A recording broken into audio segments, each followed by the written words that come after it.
We get people every once in a while, they say they can't afford to strike. They can't afford to sit out. They need to go to work. Now, what do you have to say about all that? The facts, dates, and events presented in this video are from the members' best recollection and may not be fully accurate. This video is intended for entertainment purposes only. Always consult with your local union about your rights and duties at your workplace.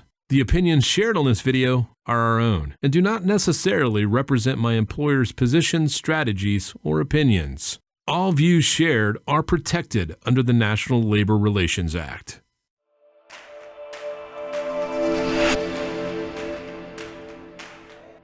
What is going on, everybody? So today I have John, the retired UPS guy. John, that's how I have you saved in my phone. From local 2785 out in San Francisco, California.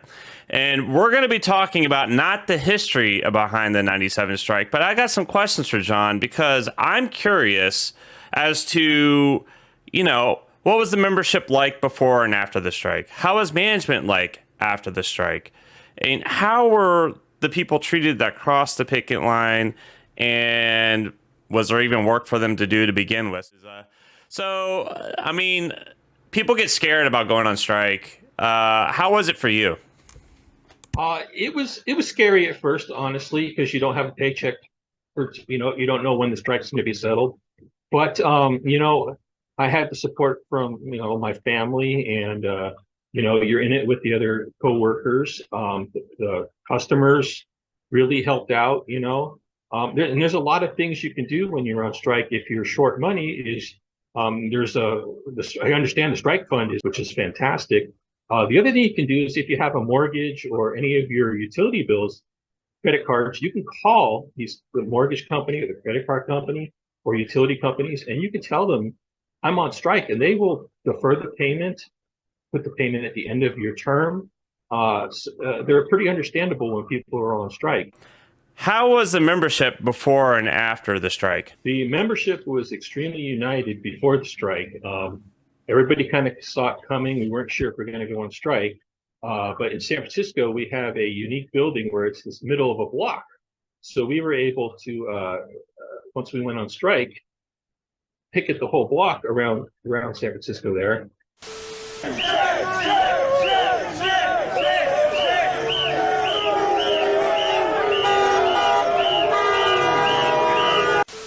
And what it did is it united the building because drivers were able to meet freeloaders, twilight people, mechanics, anybody who had worked in the building.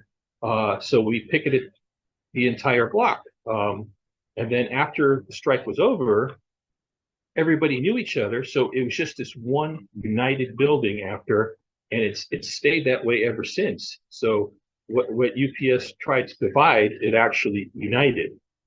Wow. All right. So now management, were they peachy keen after the strike was done? Management was not happy because their stock went down, number one, but the first day back, we were given 2 to 3 days to report to work. So the first day, most of us went back, and there's a yellow line in front of our center, and the Teamster stood on one side, management stood on the other, and the manager came out the first day and took roll. Like I said, most of the people were back at work. And then for the first time, at the time I was there 7.5 years, for the first time, they decided to have a uniform inspection, which they had never done. So they lined everybody up and went down and looked at shoes and uniforms and everything else. And they were not happy. They were, their stock price had gone down, and they just weren't happy with the predicament they were put in. Now we're going to talk about the people that crossed the picket line or the management that worked during that time. You're out in San Francisco. What was it like out there? We didn't have anybody cross in San Francisco. What they would do is they would send 2 supervisors out in a package car and go to different areas of the city to deliver. They would run out of volume eventually because there was nothing but sending ins and a few packages in the trailer. What we would do is we would all line up and in cars and trucks, personal vehicles, and we would get like 3, 4, 5 people in a car, and we would, as soon as they left, we would get behind them and we would follow them out to the routes, And whenever they stopped, we stopped behind them. We got out and we would picket their package car out at the stop. Find this. Left, right, left, right, right. Fair contract! Now! We want fair contract! Now! It's all part of the job now as UPS managers hit the streets, taking the place of striking Teamsters. Strikers scrambled to their cars to follow the truck to the next stop.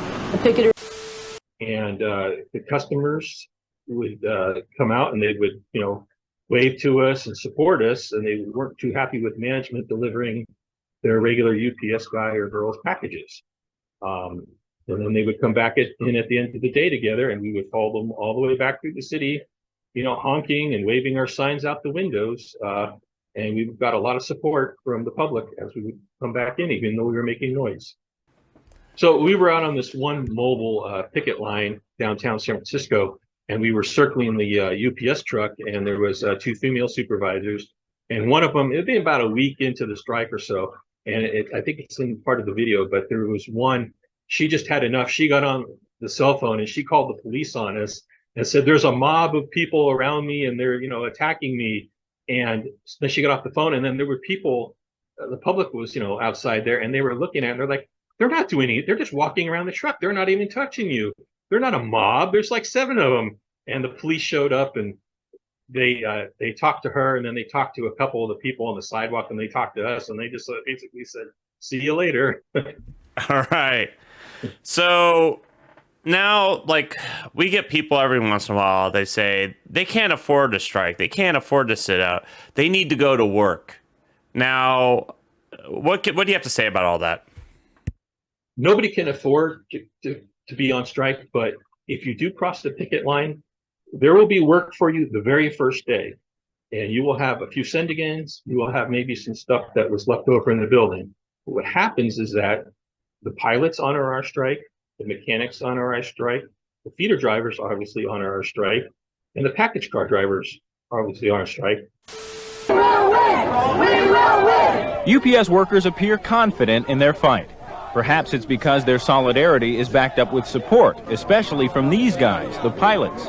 The 2,000-member Independent Pilots Association has been honoring the picket line since day one. We're supporting this strike, not crossing the picket lines, not flying struck goods, because we are one big family. We are one big employee group at this company.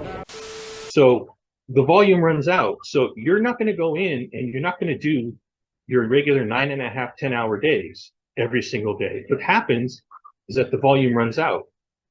They're not going to pay you to sit in the building 8 to 10 hours a day. You show up on the second or third or fourth day, if volume's out, and they're going to tell you, we don't have any work for you. Don't bother coming in. So now you've crossed the picket line and done absolutely no good, because they are not going to take care of you now. So let's talk about the media. We're curious of what to expect if we end up going on strike. In 97, how did the media treat you? The media, for the most part, does not understand collective bargaining nowadays, and they barely did back in 97. So the media is going to portray you as spoiled workers making $40 an hour with benefits and everything else. Needless to say, you're still underpaid at $40 an hour for the work you do at UPS. They will have the company side. They will, the company advertises with these places. The Teamsters do not. So the media will portray the Teamsters as overpaid, spoiled workers, and they will try to paint the workers as overpaid the whole time. They don't understand the job that the Teamster brothers and sisters do to make UPS profitable. But like I said, UPS is going to give these companies millions, if not billions of dollars to advertise over the years, and the Teamsters will not. So. Yeah, so basically, since the media is this large corporation, they're going to back the corporation and not the union workers. So. Correct, yes. All right, John, we know we do shout outs on this channel. Who are you going to shout out tonight? I would like to shout out the late Lee Paghetto, who that video that I posted was his he was the one filming that on the picket line and recording news programs and putting it all together and sending to me. And unfortunately, he died of cancer shortly after I got the DVD, but he would be so happy that the future Teamsters are looking at that video and learning from it. I'd like to shout out all my fellow brothers and sisters that I worked with in local 2785 at UPS down in San Francisco. And a quick shout out to my wife of 32 years as a UPS Teamster wife. We had a lot of late night meals, but there was always a meal no matter what time I got home. And she always had my back the whole time I was at UPS. And that was half the battle, surviving at UPS for 32 years. And the video that John was talking about, I will put it down below in the description if anybody wants to check it out. John, thank you so much for coming on the channel. I hope to have you on again. We got a lot more questions for you, so no problem. But you're retired, so I guess you have the time. I'm retired. Right? I have the time to help out any Teamster brother or sister out there. That's awesome. All right, everybody, have a good night. Love you. See you next time.